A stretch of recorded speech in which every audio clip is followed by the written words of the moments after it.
Hello everyone and welcome once again to Let's Talk Criterion, where we look at new and forthcoming releases in the Criterion collection. And in this edition we'll be looking at two martial arts films coming back to back from director Johnny To and action choreographer Ching Siu Tung. Now, Johnny To is a Hong Kong film director, screenwriter and film producer, popular in his native Hong Kong, and he's also found acclaim overseas. Intensely prolific to date, he has made films in a variety of different genres, though in the West, of course, he's best known for his action and crime movies, which have earned him critical respect worldwide and a cult following, which indeed includes the American filmmaker Quentin Tarantino. Now, we have the excellent Johnny To film Throwdown already in the Criterion collection. It actually joined the collection back in September of 2021. And there is actually a link now on the screen for that particular edition where I featured that release. Now, his films are often made in collaboration with the same group of actors, screenwriters, and cinematographers, frequently exploring themes of friendship, fate, and the changing face of Hong Kong society. Now, sometimes he's described as multifaceted and chameleonic, but that's mainly due to his ability to switch tones and genres between his movies. To is nonetheless seen as having a consistent style, which involves mixing subdued realism and social observation with highly stylized visual and acting elements in all of his films. Now, we're going to look at the Heroic Trio first. It's a flashy kung fu superheroine adventure packed full of solid production values, but it's marred by some disturbingly gratuitous plot elements. Hardcore kung fu fans, though, will probably be unfazed by any such indelicacies. Now, although the chief superheroine in the film is called Wonder Woman, played by Anita Mui, she is far removed indeed from the Linda Carter television character, in both costumes and ambience. Now, the Heroic Trio is closer to the film Batman and takes an even more noirish tone. The other two heroines in the film are more ambiguous characters, though. One's a reckless Rambo type called Thief Catcher, played in the film by Maggie Cheung, and the other is the Invisible Woman, Michelle Yeoh. At the outset, she is a henchwoman of the story's master villain. The plot itself in the film revolves around the villain's demented scheme to breed future emperors of China. And at the beginning of the film, 18 babies have been mysteriously kidnapped. For those who find children in peril stories in questionable taste, though, some of the stolen children are shown to have grown to early adolescence, and in preparation for their bloodthirsty future, they are fed human flesh. Adding to some of the less digestible plot aspects in the film, two of the heroines decide that these boys are now beyond rehabilitation, and they proceed to annihilate them. Johnny To, before his Milky Way image movies, did not have, or certainly was not allowed to have, the directorial abilities that he exhibited after he instituted his own company, and the Heroic Trio is indeed a testament to that fact. For starters, the film suffers significantly from Sandy Shaw's script, who, in an effort to include as many crowd-pleasing elements in the movie as possible, ended up with an almost total mess as a result. Even if individually those elements that he puts in the film are not that bad, that also serves into making the villains truly despicable. The different abilities of the three heroines in the film, with Invisible Woman excelling in martial arts, Thief Catcher with guns, and Wonder Woman with a sword and knives, also work quite well, both in the battles among them and when they are facing their enemies. And their personas are quite different, but the three women move in the same direction, with them being a wife, a delinquent, and a lost one, respectively. And they all three create a rather interesting chemistry in the film. Anita Mui cements her formidable screen presence while she juggles a dual identity as a mild-mannered wife of a police inspector and a crime-fighting vigilante named Wonder Woman, who, along with her fellow Hong Kong icons Maggie Cheung as sword-wielding, motorcycle-riding thief-catcher, and recently minted Academy Award winner Michelle Yeoh as the enigmatic Invisible Woman. They conquer internal and external demons as they team up to defeat an evil baby-snatching eunuch who is hell-bent on terrorizing Hong Kong. Injecting comic book shenanigans into martial arts madness, this cult favourite from the genre auteur Johnny To remains a must-see for fans of Hong Kong action cinema. Now, the cast in The Heroic Hero is as follows. Michelle Yeoh, Ching San, Invisible Woman. Anita Mui, Tung, Wonder Woman. Maggie Cheung, Chat, Thief Catcher. Damien Lai plays Inspector Lai. Anthony Wong Chow Sang plays Cow. James Pak plays Professor Inventor. Paul Chun, Chief of Police. And finally, Yen Shi Quan is, of course, the Evil Master.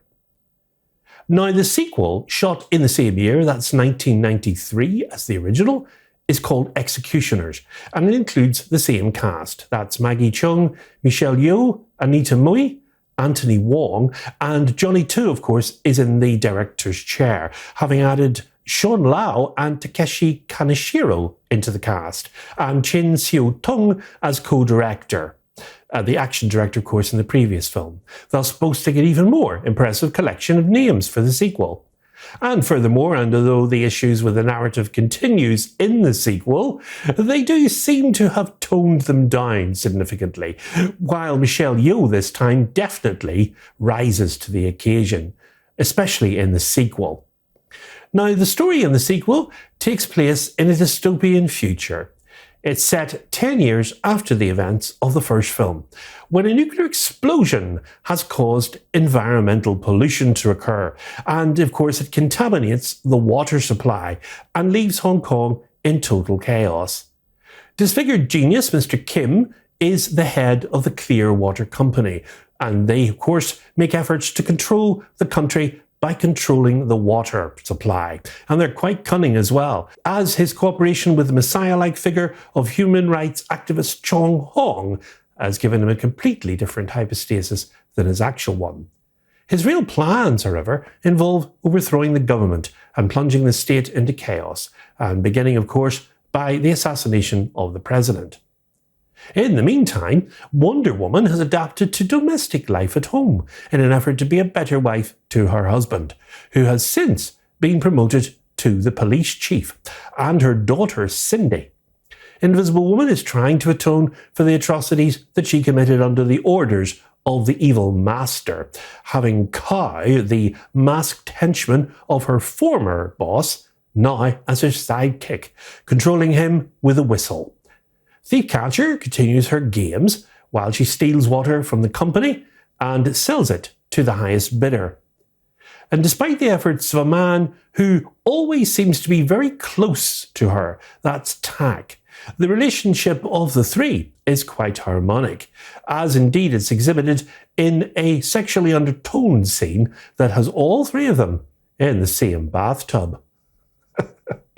Now, The Executioners works well in a number of different ways. For instance, the script, with Suzanne Chan alongside Sandy Shaw, is probably the most obvious difference between the original and the sequel, since, although still somewhat nonsensical at times, it benefits the most by the dystopian setting and, of course, the presence of Cindy, who gives an element of motherhood to all the characters, essentially highlighting their womanhood in that fashion. And furthermore, the drama is more grounded in the sequel, and it's less prone to sentimental efforts, with the tragedies that hit the protagonists actually adding to the narrative. And lastly, we look at the political undertones. Even if not completely realised in the sequel, they certainly add some depth to a script that's definitely less shallow than its original. So now, let's talk about Michelle Yeoh. Michelle Yeoh is much better here, with the fact, of course, adding much to the overall quality of the entire production. Although her reward is she has her character more brutally beaten than all the others put together. And Sean Lau in the part is also quite good, with the chemistry of the two being excellent. While the fact that Anthony Wong has a triple part in the sequel, allowing him more screen presence even under masks that he wears, is definitely a plus for the movie. Takeshi Kaneshiro, on the other hand, has a small role in the sequel, which mostly aims, of course, in highlighting his undeniable good looks. So given To's emotional bullying of his audience, the film turns out to be a lot more compelling than its prequel. And he chooses to defy commercial expectations in this sequel, and the results that you see on screen can leave you both tired and exhilarated. But certainly, you can also be annoyed if you happen to like mega happy endings. But at least the three female leads turn in fine work in the film, and they bring presence and dignity to the overdone comic book plotline, as well, of course, as a believable athleticism in the action sequences they participate in. Blending dazzling martial arts mayhem with exhilarating blasts of comic book lunacy, these two beloved superhero movies reimagine the genre through the giddy genius of the Hong Kong film industry at its height. Now, the features on the discs, there are 3 discs in the set, and they come with the following special features. There's a 4K digital restoration of the Heroic Trio and the Executioners, both with uncompressed mono soundtracks. The 4K UHD edition has 1 4K UHD disc of the films and 2 Blu-rays with the films and special features. Alternate English dubbed and 5.1 surround Cantonese soundtracks, with a new interview with the actor Anthony Wong. A new interview with the film critic Sam Dean, the co-host of podcast Twitch of the Death Nerve. There are trailers for the film, new English subtitle translations, and an essay written by the critic Beatrice Loiza. And the cover is designed by Alice X. Zhang. The Heroic Trio has a running time of 88 minutes and its sequel Executioners a running time of 96 minutes, coming to the collection in a 1:78 aspect ratio, no black bars, and collectively as spine number 1207. The set releases on Tuesday, the 20th of February. In the next edition, we'll be taking a look at the latest Janus contemporary release, and that's Christian Petzold's A Fire. And we also include Nothing But a Man, all out on the 20th of February. Until then, from me, it's goodbye, and above all, good Criterion viewing.